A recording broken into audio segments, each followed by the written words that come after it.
popular as Shark Tank is definitely going to have a few scammers to deal with, trying to pitch products they know are fake or downright fraudulent. These 10 guests that tried to scam Shark Tank are all guilty of trying to screw with the sharks and pull the wool over their eyes. Hey, before we get into the video, be sure to enter our brand new giveaway. We'll be giving away any of these items. It's your choice. To enter the giveaway, leave a like, comment the keyword, subscribe, turn on notifications, and most importantly, watch the whole video. It's that simple. Number 10. Bitcoin Trading Platform. When a cryptocurrency trading bot showed up on Shark Tank's radar, it wasn't so that they could have its creator on to give a pitch. Crypto is a pretty rough space, and there are scams all over the place, and Bitcoin Revolution was no different. The sharks had never had any interest and had wasted no time with this software that was supposed to be faster than anything else on the market, allowing users to make a stupid amount of money with minimal effort. That didn't stop its creators from using Shark Tank to drum up business, and they claimed that their trading software had received overwhelming praise from all the sharks. Despite the fact that they had never heard of it before, people started calling them up to tell them what was going on. They immediately denounced the creators and the product, making it clear that they had nothing to do with the scam that had already suckered a few people in by using the show's name as a springboard. These predators should be ashamed of themselves. Number 9. SO Watches. A watch that was pitched on Shark Tank by Ryan Naylor was supposed to be able to help a wearer keep their balance better while also helping to make them quicker and sharper when making difficult decisions. This was supposedly achieved by using negative ion technology, which has very shaky evidence as to its efficacy in any study that has been conducted on it. Most studies, however, find that it's just straight up not a thing, and that anything touting this tech is nothing more than modern-day snake oil.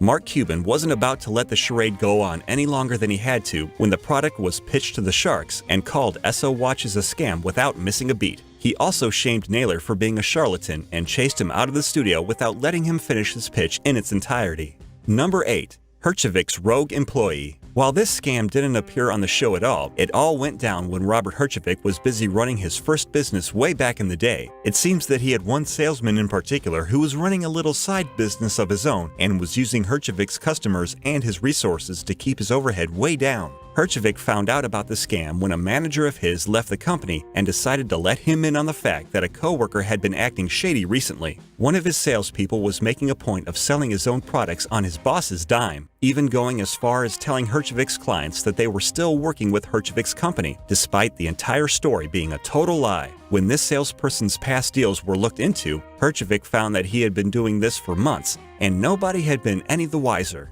It was a great scam while it lasted, but landed the employee in a lot of trouble and out on his ass before he even saw it coming.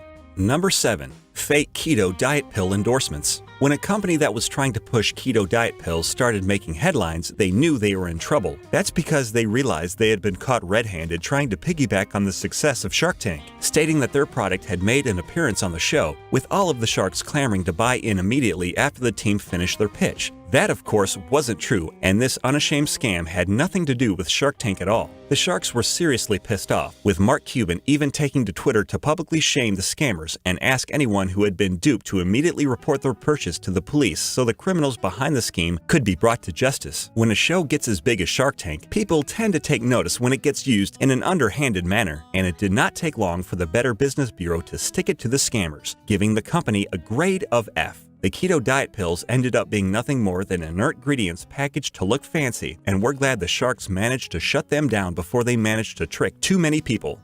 Number 6. Pavlov's Wristbands.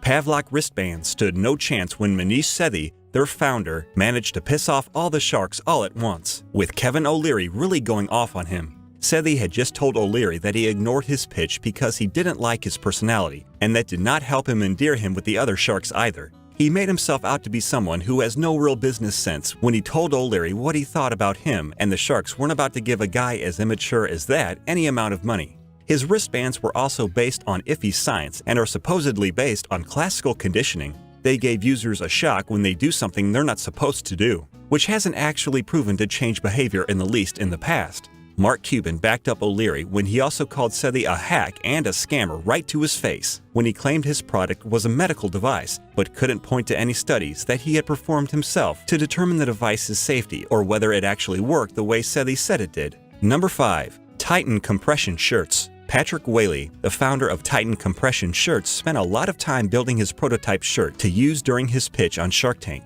but he should have spent that time considering whether or not his product was viable or even a unique concept when he decided to put himself out there and pitch it on the hit show in front of all the sharks. They listened politely for a time, but when Whaley had wrapped up and was ready for notes from the peanut gallery, he didn't really like what he heard. The sharks didn't hold back on him at all, and they really went all out when they put down not only his shirt but also Whaley himself under intense scrutiny. They decided that he was a con artist not too long into his spiel, and his claims raised a few eyebrows as he ran through them all. He even told the sharks without any hint of sarcasm that wearing his shirt would almost immediately allow a user to increase their vertical jump by an amazing 13%, their endurance by 11%, and even help them run 3% faster.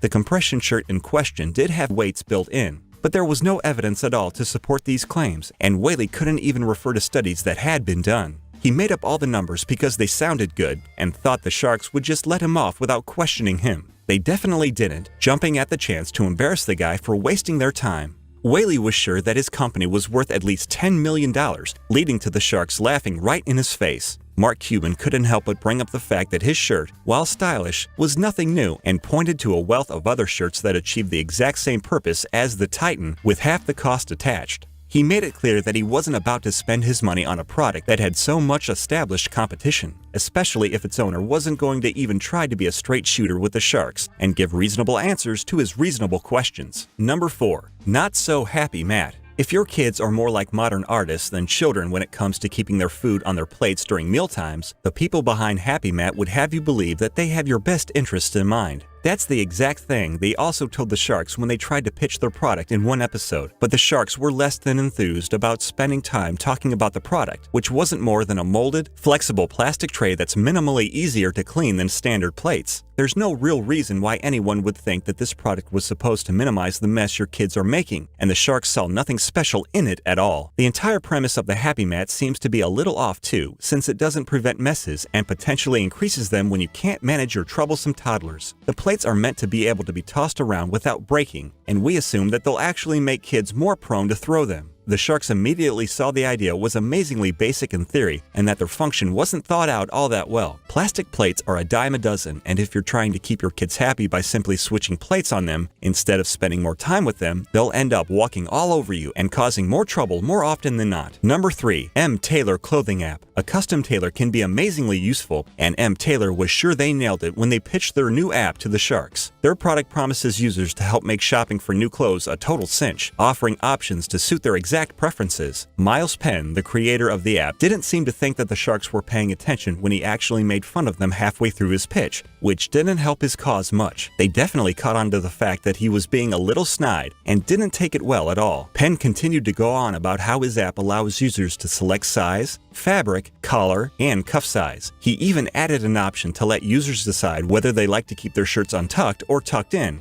He made a lot of haughty statements, all of which are impossible to back up with any real facts, and it was clear to the sharks that he pulled a lot of numbers out of thin air in order to back up his unfounded claims. He claimed that his app was better than an actual tailor at judging a subject's specific size, from their leg length right up to their shoulder width. He also stated that his clothing was expected to be 50% less than a traditional tailor, which actually could very well be true. His big blunder was valuing his company at $25 million, which the sharks immediately called out as BS. Penn couldn't convince them that he wasn't a simple con artist up to cheap tricks. Penn got really indignant when the sharks cut his pitch short and spent the remainder of his time trying to get a rise out of them one by one, acting more like a spoiled child than a business owner. We're convinced that he wasn't on Shark Tank in order to get a deal, but simply wanted to show up on TV to try and drum up a little attention for his app on the show. This is definitely a big issue for the Shark Tank, and it's unfortunate that Penn slipped through QA and managed to get featured at all. Number 2. Morning Head Caps. The man behind the product painfully dubbed Morning Head didn't come across as being anything other than a con artist with poor taste in the minds of the sharks, and they all told him as much. Max Valverde, it seems, had a big issue with getting bedhead in the mornings and decided that he had the perfect solution when he invented what seems to everyone else to be nothing more than a fancy shower cap. It didn't take long for the sharks to put an end to his painful pitch when they pretty much laughed him out of the room.